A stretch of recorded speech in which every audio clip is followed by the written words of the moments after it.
म्हणून या श्लोकामध्ये ते म्हणतात की देवपूजन, द्विजपूजन, गुरुपूजन, विद्वत्पूजन, शुचिता, निष्कपटता, ब्रह्मचर्य आणि अहिंसा या 8 गुणांनी युक्त असे जे तप असते ते शारीरिक तप आहे.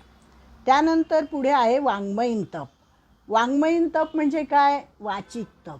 म्हणजे आपल्या वाणीनी जे आपण म्हणतो, जे बोलतो, साच आणि मवाळ, मितले आणि रसाळ, शब्द जैसे कल्लोळ अमृताचे, असं ज्ञानेश्वर महाराजांनी म्हटलंय वाङ्मयीन तपाबद्दल. बोलणं कसं असावं, किती मधुर असावं, साच आणि मवाळ. मस्त एकदम ती ओवी. मितले आणि रसाळ. रसाळ असावं, मर्यादित असावं, खूप फाटफाट काही बोलायची आवश्यकता नाही आहे, थोडंसंच बोलावं, पण रसाळ बोलावं, गोड बोलावं, मधुर बोलावं आणि त्याला ब्रह्मतत्वाचा स्पर्श असावा असं पण बोल. वाचे बरवे कवित्व, कवित्वे बरवे रसिकत्व, आणि आहे ना ते, ती पण ओवी याच्यामध्येच आहे ज्ञानेश्वरीमध्ये. तर आता इथे वाचिक तपाचं सांगितलंय. छान श्लोक आहे हा पण. अनुद्वेगकरं वाक्यं सत्यं प्रियहितं च यत् स्वाध्यायाभ्यसनं चैव वाङ्मयं तप उच्यते. अनुद्वेगकरं, उद्वेग निर्माण होणार नाही ज्याच्यातून असं बोलणं असावं, सत्य असावं, सत्य असून परत प्रिय असावं, आणि स्वाध्यायाभ्यसनं चैव वाङ्मयं तप उच्यते. परमेश्वराचा नामजपाचा अभ्यास हे वाङ्मयीन तप आहे. नामजप करणं, सतत परमेश्वराचं नाव घेणं, याला वाङ्मयीन तप म्हटलेलं आहे.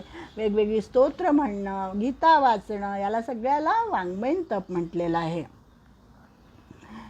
वाङ्मयी तपाची लक्षणं काय आहेत? अनुद्वेगकरं वाक्यम, म्हणजे दुसऱ्याला उद्वेग येणार नाही असं मधुर वाक्य बोललं पाहिजे.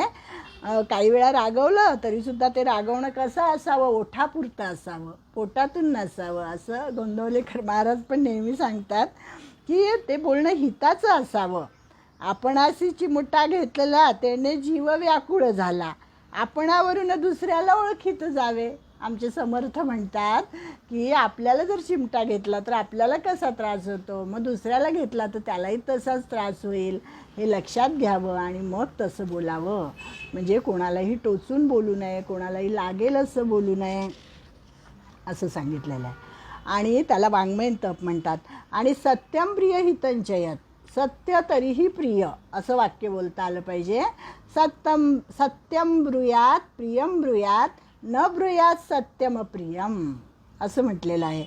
अप्रिय असत्य कधी बोलू नये, आणि बोलायचे झाल्यास शक्य तितक्या गोड भाषेत बोलावे, फार कटू कधी बोलू नये.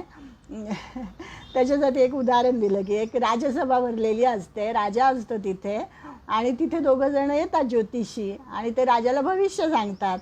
आता भविष्य जरी त्यांना खरं दिसत असलं तरीसुद्धा एक जण काय सांगतो की राजा, तुझ्या डोळ्या देखत तुझे सगळे आप्तेष्ट मरणार असं सांगून मोकळा होतो तो.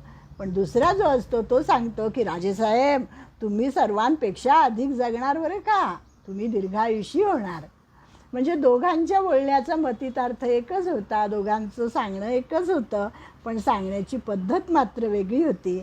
असं त्यांनी सांगितलं की व्यवहाराचं भान ठेवून बोलावं. म्हणजे अनुद्वेगकरं वाक्यम सत्यम प्रियहितं च यत् स्वाध्यायाभ्यसनं चैव, स्वाध्याय कधीही चुकू नये, वाङ्मयीन तप आहे ते.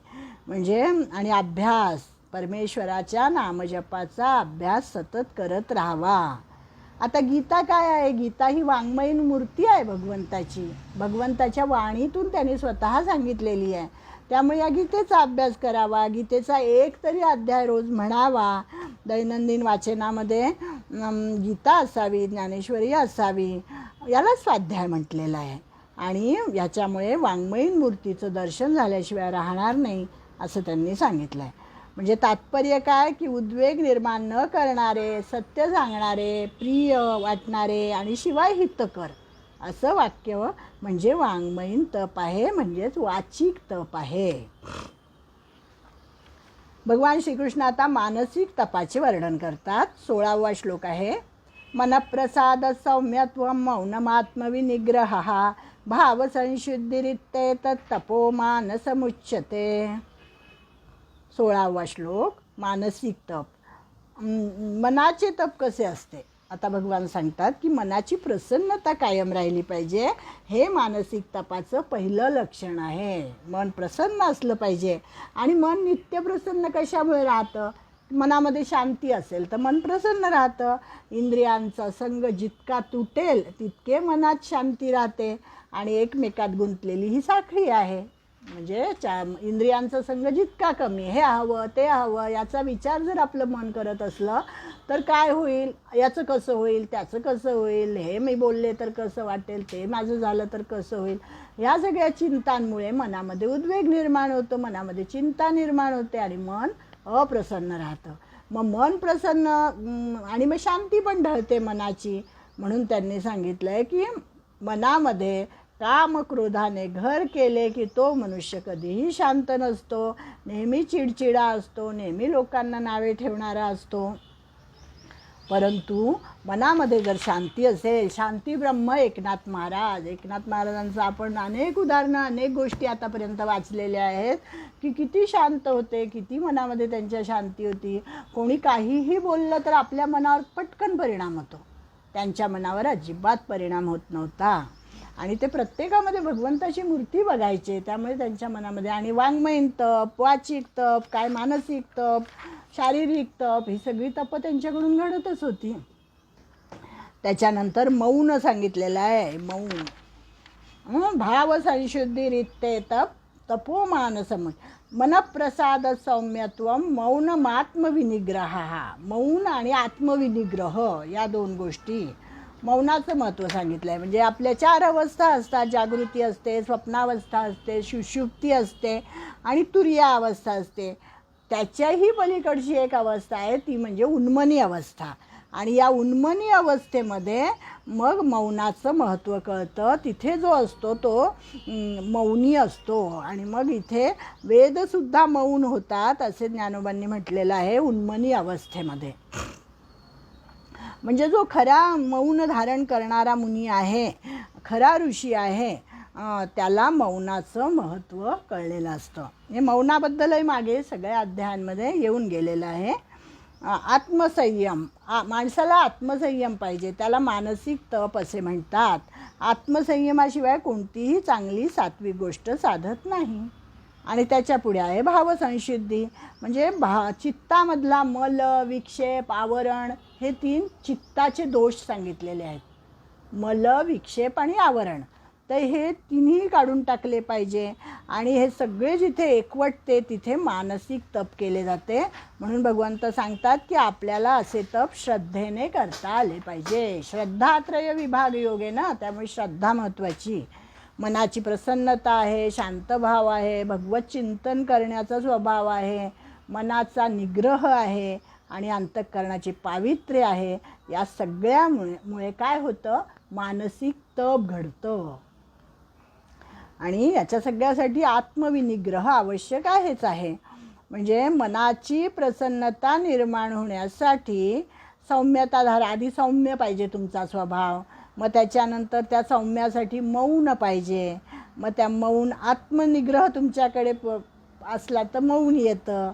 म्हणजे ह्या सगळ्या गोष्टी. आणि मग आत्मनिग्रह असला की भावसंशुद्धी होते. म्हणजे प्रत्येकाबद्दलचा भाव शुद्धच मनामध्ये येतो. असं हे तप आहे. म्हणजे हे 3 प्रकारचं तप. तर मग आपण काय करायला पाहिजे? असं तप आचरण आपल्याला करता येईल का? शारीरिक तप, मानसिक तप, वाङ्मयीन तप. मग काय केलं पाहिजे? तर प्रत्येक दिवशी रोज थोडं तरी काहीतरी वाचन करावं असं त्यांनी सांगितलं.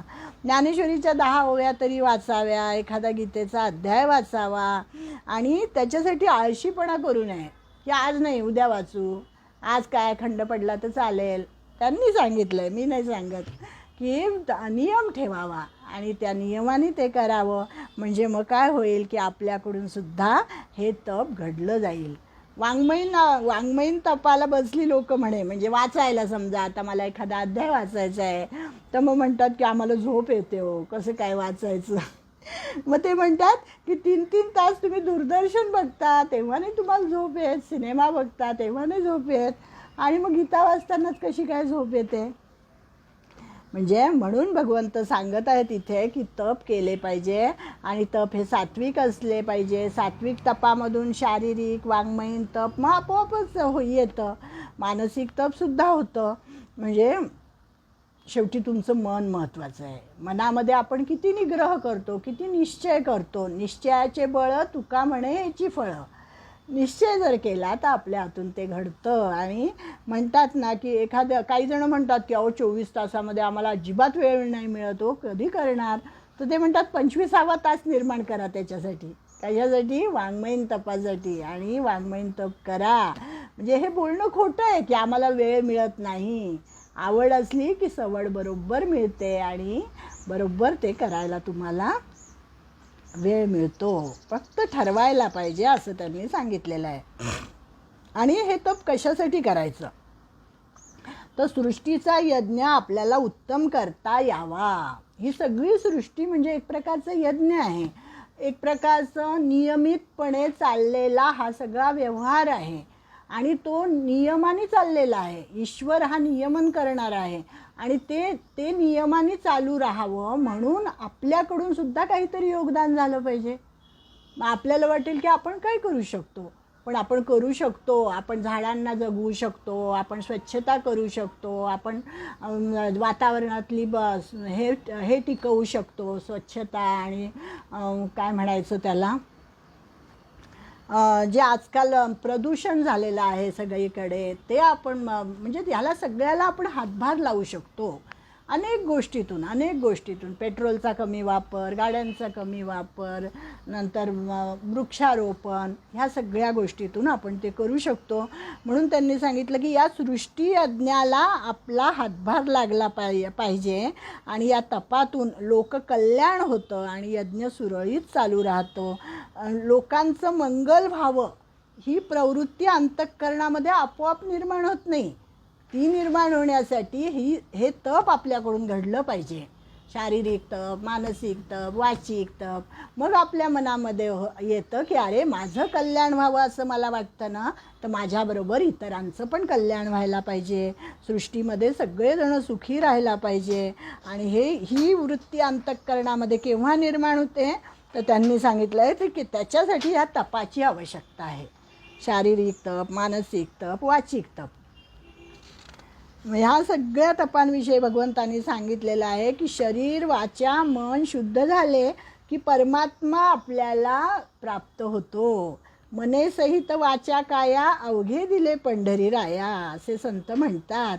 ते याच आत्मानुभूतीने असा शुद्ध भाव झाला की सात्विक तपच आचरले जाते.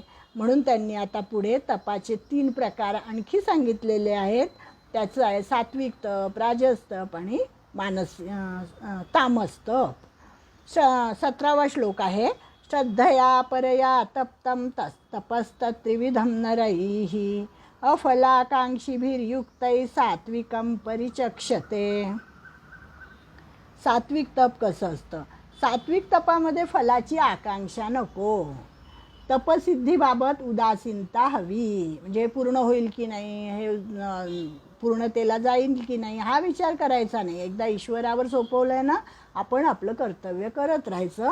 आणि त्याच्यातून फळाची अपेक्षा नको. निष्काम बुद्धी हवी. आणि सर्व तप हे अत्यंत श्रद्धेने केलं पाहिजे. याला सात्विक तप असं म्हणतात. त्याच्यानंतर येतं राजस तप. सत्कारमान पूजार्थम तपोदंभेन चैवयत क्रियते तदिह प्रोक्तम राजसम चलमध्रुवम.